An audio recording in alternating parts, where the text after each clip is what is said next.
నమస్తే. Welcome to our channel. Senior journalist Damu Balaji garu ఉన్నారు. వారితో మాట్లాడదాం. సార్ నమస్తే సార్. నమస్తే. సార్ సినీ ఇండస్ట్రీలో కానీ, రాజకీయాల్లో కానీ ఏ చిన్న విషయం జరిగినా వేణుస్వామి నేనున్నానంటూ ప్రత్యక్షంగా ఏవో కామెంట్స్ చేస్తూ ఉంటారు సార్. వైరల్ అవుతూ ఉంటాయి. అది ఆయనకి అలవాటు. సో అలాగే ఇప్పుడు అల్లు అర్జున్ విషయం ఇలా జరగడానికి కారణం ఆయన శని మహర్దశ నడుస్తుంది. ఇది ఇప్పుడే కాదు ఇంకా చాలా ఇయర్స్ ఆయన ఇలాగ కష్టాలు పడాల్సి ఉంటుంది అని ఒక స్టేట్మెంట్ ఇచ్చారు. దాన్ని మీరు ఎలా చెప్తారు సార్? మామూలుగానే ఎవరికైనా ఏదన్నా ప్రాబ్లం వచ్చినప్పుడు, ముఖ్యంగా సడన్ గా వచ్చినప్పుడు జాతకాలు చూపిస్తారు. అవును సార్. మామూలు మనుషులు కూడా ఏంటంటే మన జాతకం ఎలా ఉంది, ఏంటి, ఎందుకు ఈ సమస్య వచ్చింది, అంత బాగుండి సడన్ గా ఇది ఎందుకు వచ్చింది అన్న ఒక ఆందోళన వచ్చినప్పుడు చూపిస్తారు. ఎందుకు చూపిస్తారు? ఎప్పుడైనా కూడా అంటే జ్యోతిష్ శాస్త్రం వెనుకున్న లాజిక్ బేసిక్గా ఏంటి, ఒకటి ఎందుకు జరిగింది అనే దానికోసం మన తప్పు లేదు, ఫలాని గ్రహం తప్పు, ఫలాని శని గ్రహము, బుధ గ్రహము, శుక్రగ్రహము, ఆ గ్రహాలు మనల్ని ఇలాగా ఆడిస్తున్నాయి, మన తప్పు ఏమి లేదు అన్న ఒక ఊరట. రెండవది, ఇది ఎంతకాలం ఉంటుంది అంటే భవిష్యత్తుకు సంబంధించి ఒక హోప్ క్రియేట్ చేయడం. ఎందుకంటే మనుషులు చాలా హోప్ లేకుండా ఎవరు కూడా బతకలేరు. హోప్ లేకపోతే ప్రజెంట్ని భరించడం కష్టం.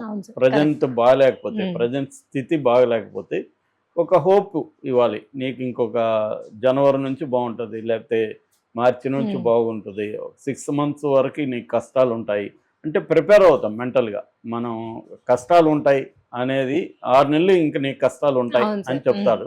6 నెలల తర్వాత బాగుంటుంది, ఓకే 6 నెలలు భరిద్దాం, 6 నెలల తర్వాత బాగుంటుంది కదా అని ఒక హోప్ని క్రియేట్ చేయడం కూడా జ్యోతిష్ శాస్త్రం చేస్తుంది. సో ఉన్న స్థితికి కారణం చెప్పడం, ప్రజెంట్ స్థితి ఎంతకాలం ఉంటుందని చెప్పడం, ఫ్యూచర్ బాగుంటుందని చెప్పడం, ఇవి జ్యోతిష్ శాస్త్రం చేసే ప్రధానంగా పనులు. దీనికి వాళ్ళు నమ్మించడం కోసం వ్యక్తుల్ని ఇది నమ్మాలి కదా. జ్యోతిష్ శాస్త్రం నమ్మకపోతే అసలు ఇదేం పని చేయదు. సో నమ్మించడం కోసం వాళ్ళ గ్రహాలు, గ్రహగతులు, ఈ పంచాంగం వ్యవహారాలన్నీ తీసుకొస్తారు. సో ఎవరికి ఏమి శనిగ్రహం అంటే ఏంది తెలీదు. శనిగ్రహం అంతా మన జీవితానికి శనిగ్రహానికి సంబంధం ఏముంది? మనకి ఇక్కడ ఉద్యోగం రాకపోవడానికి, మనకి ఆరోగ్యం చెడిపోవడానికి శనిగ్రహానికో బుధగ్రహానికి ఏం సంబంధం ఉందో ఎవడు అడగడు. లాజిక్ ఉండదు. లాజిక్ అడిగితే జ్యోతిష్ శాస్త్రం నిలబడదు. లాజిక్ ఉండదు కాబట్టి ఎమోషనల్గా అది ఇంపాక్ట్ చేస్తుంది. లాజిక్ ఉంటే అది పనిచేయదు కూడా. సో మామూలుగా ఇటువంటి సమస్యలు వస్తే వెస్ట్లో అయితే సైకాలజిస్టుల దగ్గరకు పోతారు. అంటే దీన్ని ఎలా, ఈ క్రైసిస్ని ఎలా డీల్ చేయాలనే దానికి అక్కడికి పోతారు. వాటి మీద కూడా పరమ జోకులంతా ఉన్నాయి సైకాలజిస్టుల మీద కూడా. జీవితాంతం థెరపిస్టులు అంటారు వాళ్ళు, ఎక్కువగా థెరపిస్టుల దగ్గరికి వెళ్తూనే ఉంటారు. సో ఈ క్రమంలో ఇప్పుడు వేణుస్వామి ప్రధానంగా ఒక బిజినెస్ మ్యాన్. వేణుస్వామి జ్యోతిష్యుడు కంటే కూడా, ఆయన జ్యోతిష్ శాస్త్రవేత్త కంటే కూడా ఆయన వ్యాపారవేత్త. వ్యాపారం అది ఆయన వ్యాపారం ఎటువంటిది? ఒకటి రియల్ ఎస్టేటు, 2 పబ్బు, ఈ 2 ఉన్నాయి. జ్యోతిష్యం కూడా ఒక వ్యాపారం. 3 రకాల వ్యాపారాలు ఉన్నాయి. ఈ 3 కూడా పబ్లిసిటీతో లింక్ అయినాయి. నువ్వు ఎంత పాపులర్ అయితే అంత నీ 3 వ్యాపారాలు డెవలప్ అవుతాయి. పబ్బు కానీ, పబ్బుకి సర్కిల్, పెద్ద సర్కిల్ వస్తే రిచ్గా తాగితే రిచ్, మందు తాగితే రిచ్ డబ్బులు వస్తాయి. రెండోది డబ్బులు, రియల్ ఎస్టేట్, నీకు మంచి క్లయింట్లు ఉన్నారనుకో. ఇప్పుడు ఈయన విల్లా వ్యాపారాలు చేస్తున్నారు, ఫలాని విల్లా ఫలాని సినిమా యాక్టర్ కొన్నారంటే మిగతా వాళ్ళకి అదే పబ్లిసిటీ. సో అలాగే వాళ్ళు చెప్పుకుంటారు, మా దీంట్లోనే ఫలాని హీరో ఉన్నాడు, ఫలాని హీరోయిన్ ఉంది, వీళ్ళకి కూడా, కొన్నాళ్ళకు కూడా ఒక ప్రెస్టేజ్. సో ఇలాగా జ్యోతిష్యం కూడా అంతే. జ్యోతిష్యం ఆయన దగ్గరికి ప్రముఖ రాజకీయ నాయకులు, ప్రముఖ హీరోయిన్లు వీళ్ళందరూ వచ్చి పూజలు చేయించుకొని వెళ్తున్నారు. సో ఖచ్చితంగా సెలబ్రిటీ క్లయింట్లు ఉంటే వాళ్ళ నుంచి డబ్బులు వచ్చినా రాకపోయినా వేరే దగ్గర నుంచి వస్తారు. ఆయన కన్సల్టెన్సీని అమ్మదేవరు చెప్పారు 10,000 ఎంతో. సో ఒక కన్సల్ట్ అయితేనే 10,000 అంటే ఆయన నేను చాలా బిజీగా ఉంటానని చెప్పాడు. ఖచ్చితంగా బిజీగా ఉంటారు. చిన్న జ్యోతిష్ శాస్త్రవేత్తలు చూస్తున్నాను నేను. కన్సల్టెన్సీ 2,000, 3,000 తీసుకున్న వాళ్ళు బోల్డ్ మంది ఉన్నారు. సో వాళ్ళు బేసిక్గా ఒక రకమైన సైకాలజిస్ట్ చెప్పిందే వాళ్ళు చేస్తూ ఉంటారు. జ్యోతిష్ శాస్త్రవేత్తలు నేను చిన్నప్పటి నుంచి చూస్తున్నా, మా ఫాదర్ కూడా చెప్పేవాడు. సో వీళ్ళు చేసే పని ఏంటంటే సైకాలజిస్టులు చేసే పని అంటే సమస్యని అనలైజ్ చేయడం, సమస్య ఎంతకాలం ఉంటుందో చెప్పడం, సమస్య నుంచి ఎలా బయటకు రావాలో చెప్పడం. సైకాలజిస్టులు వేరే పద్ధతిలో చెప్తే జ్యోతిష్ శాస్త్రులు వేరే పద్ధతిలో చెప్తారు. సో అలాగా ఇప్పుడు ఈయన ఏం చేస్తున్నాడంటే పాపులారిటీ కావాలి కాబట్టి ఎక్కడ సెలబ్రిటీలని ఆయన ఎవరు అడగరు. ఇప్పుడు అల్లు అర్జున్ ఫ్యామిలీ ఆయన ఏమి జ్యోతిష్యం చెప్పమని అడగల, అవును సార్. ఆయన జాతకం ఇవ్వలేదు, కానీ ఆయన వచ్చి చెప్పాడు. అట్లాగే శోభిత నాగార్జున కొడుకు నాగ చైతన్య శోభిత నిశ్చితార్థం, వాళ్ళ జాతకం ఈయన ఏమన్నా అడిగారా? నిశ్చితార్థం బాగుందా లేదని ముహూర్తం ఈయన అడిగారా? లేదు. జగన్ వస్తాడా లేదా, జగన్ ఏమన్నా అడిగాడా? కేసీఆర్ వస్తాడు, ఎవరు అడగరు. కానీ ఈయన ఏం చేస్తాడు, బయటకు వచ్చి ఏదో ఒకటి చెప్తాడు. చెప్పడం వల్ల ఏంటంటే అది కాంట్రవర్సీ అవుతుంది. కాంట్రవర్సీ అవడం వల్ల ఈయన పాపులర్ అవుతాడు. ఇది ఆయనకి బ్రహ్మాండంగా అర్థమైపోయింది.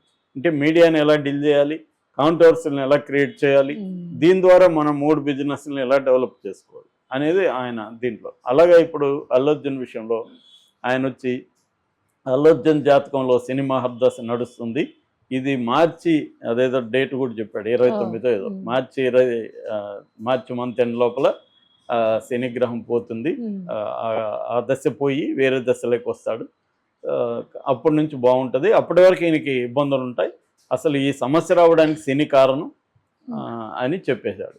అయితే ఇక్కడ జ్యోతిషంతో నాలాంటి వాళ్ళకి ప్రాబ్లం ఏంటంటే, ఎప్పుడైనా ఒక సమస్యని రియలిస్టిక్గా అనలైజ్ చేస్తే దానికి పరిష్కారం ఏంటి, ప్రెడిక్షన్ ఎలా తీసుకోవాలి. ఇప్పుడు ఒక యాక్సిడెంట్ జరిగింది, శనిగ్రహం ఉంది కాబట్టి ఆ కారు యాక్సిడెంట్ జరిగింది అన్నాం అనుకో, అట్లాంటి కార్ యాక్సిడెంట్ జరగకుండా ఎలాంటి చర్యలు తీసుకోవాలి అనే దానికి అది పనికిరాదు, ఆ సొల్యూషన్ పనికిరాదు.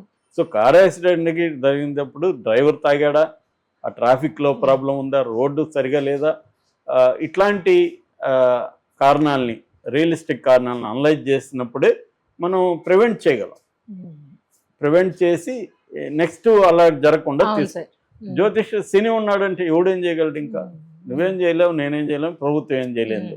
కాబట్టి జ్యోతిష్ శాస్త్రంతో ప్రాబ్లం ఏంటంటే రియలిస్టిక్గా లేదుగా, సైంటిఫిక్గా ఉండదు. కాబట్టి ప్రివెంటివ్ కార్యక్రమాలు తీసుకోవడం కానీ, ఒక రియలిస్టిక్గా అనలైజ్ చేయడం కానీ జరగదు. ఇప్పుడు ఇదే విషయంలో శని ఉన్నాడు అనుకుంటే ఇంక ప్రభుత్వం ఏం నిర్ణయం తీసుకోవాల్సిన అవసరం లేదు. కానీ రియలిస్టిక్గా అనలైజ్ చేస్తే ఏం చేయాలి, ఇటువంటి బెనిఫిట్ షోలు ఇవ్వడం, రెండోది అటువంటి ఇరుగ్గా ఉన్న థియేటర్లకి ప్రోగ్రాములు పెట్టుకొని వెళ్ళడం కరెక్ట్ కాదు అనేది తేలితే నెక్స్ట్ దాన్ని ప్రివెంట్ చేయొచ్చు. కానీ శని ఉండడని చెప్పేసి వదిలేస్తే ప్రివెంట్ చేయలేము, ఇంకా మళ్ళీ జరుగుతాయి అవి. మళ్ళీ ఈయన వచ్చి దాంట్లో మళ్ళీ శని ఉండడని చెప్తాడు. సో దానికి ఈయన ఎందుకు శని ఉండడని చెప్పడానికి ఎవడైనా చెప్పచ్చు, అది కాదు. ఇష్యూని రియలిస్టిక్గా అనలైజ్ చేయాలి. అక్కడ ప్రమాదం జరగడానికి కారణాలు ఏంటి, ఫస్ట్ కారణం ఏంటి, అల్లు అర్జున్ వెళ్ళడమే కారణం. అల్లు అర్జున్ వెళ్ళకపోతే జరగదు కదా, అంత క్రౌడ్ రారు కదా. అల్లు అర్జున్ అంటే అల్లు అర్జున్ అనే కాదు, ఏ హీరో అయినా క్రౌడ్స్ ఉన్నప్పుడు, ముఖ్యంగా ఇరుగ్గా ఉన్నప్పుడు ఇవి. అట్లాగే థియేటర్లు ఎలా ఉన్నాయి ఇవాళ, ఏదన్నా ప్రమాదం జరిగితే థియేటరు, నిజానికి ఇది పెద్ద ప్రమాదం జరగలేదు, తొక్కేసలాట జరుగుంటే ఇంకా ఎక్కువ మంది చనిపోయేవారు. ఇదేంటంటే ఎక్కువ క్రౌడ్ ఎక్కువ అవడంతో ఆమెకు ఊపిరాడకుండా చనిపోయింది. మామూలుగా అయితే తొక్కిసలాట్లు విపరీతంగా జరుగుతాయి. సో తొక్కిసలాట్లు జరగకుండా ఉండాలంటే ఎటువంటి చర్యలు తీసుకో, ఇవి కదా చెప్పాలి. అది కాకుండా ఈయన అది చెప్పేస్తున్నాడు. దీనివల్ల కాకపోతే ఏంటంటే ప్రభుత్వాలు ఇట్లాంటి జ్యోతిష్యులను పట్టించుకోరు కాబట్టి రియలిస్టిక్గానే వెళ్తారు. ఒక యాక్సిడెంట్ జరిగితే ఏమేమి జరగాలో మనం కూడా రియల్ లైఫ్లో కూడా ఓన్లీ ప్రజలు కూడా జ్యోతిష్యం మీదే నమ్మరు, దాని మీదే డిపెండ్ అవ్వరు. డాక్టర్ల దగ్గరకు కూడా పోతారు. ఇప్పుడు ఒక హెల్త్ బాగాలేదనుకో, జ్యోతిష్యుల దగ్గరికి పోయి ఆయన చెప్పిందే ఫాలో అయ్యి గమ్మని ఉండరు. వీళ్ళు కూడా తెలివైన వాళ్ళే, అందుకని వీలైనంత అని థియరీ ఉందన్నమాట. అంటే ప్రతిదీ వీలైనంత నమ్ముతారు అంతే, ఫుల్గా నమ్మరు. ఫుల్గా నమ్మితే చనిపోతామని వీళ్ళకి కూడా తెలుసు. ఇప్పుడు సడన్ గా అదే జ్యోతిష్యుడికి ఆయనకి జబ్బు వస్తే ఏం చేస్తాడు, డాక్టర్ దగ్గరికి పోతాడు. కానీ హోమం చేస్తాను, శనిగ్రహం బాగాలేదంటే కూర్చోడు కదా. కాబట్టి ఏంటంటే అన్ని ఫాలో అవుతూ దీన్ని కూడా ఫాలో అవుతారు మనుషులు కూడా. సో ఆ రకంగా ఆయన చెప్పాడు. అయితే ఆయన అభినందించాల్సిందంటే ఆయన వంతుగా 2 లక్షలు భాస్కర్ ఫ్యామిలీకి ఇచ్చాడు, ఖచ్చితంగా అభినందించాలి ఆ విషయంలో. రెండోది మృత్యుంజయ హోమం ఆ బాబు కోసం చేస్తున్నాడు. అది మృత్యుంజయ హోమం వల్ల మంచి పక్కన పెడితే ఆయన కన్సర్న్ మనం అభినందించాలి. అంటే ఆ బాబు ఆరోగ్యం బాగుపడాలని తన పద్ధతిలో తను కోరుకుంటున్నాడు. ఖచ్చితంగా మనం ఆ విషయంలో అభినందించాలి.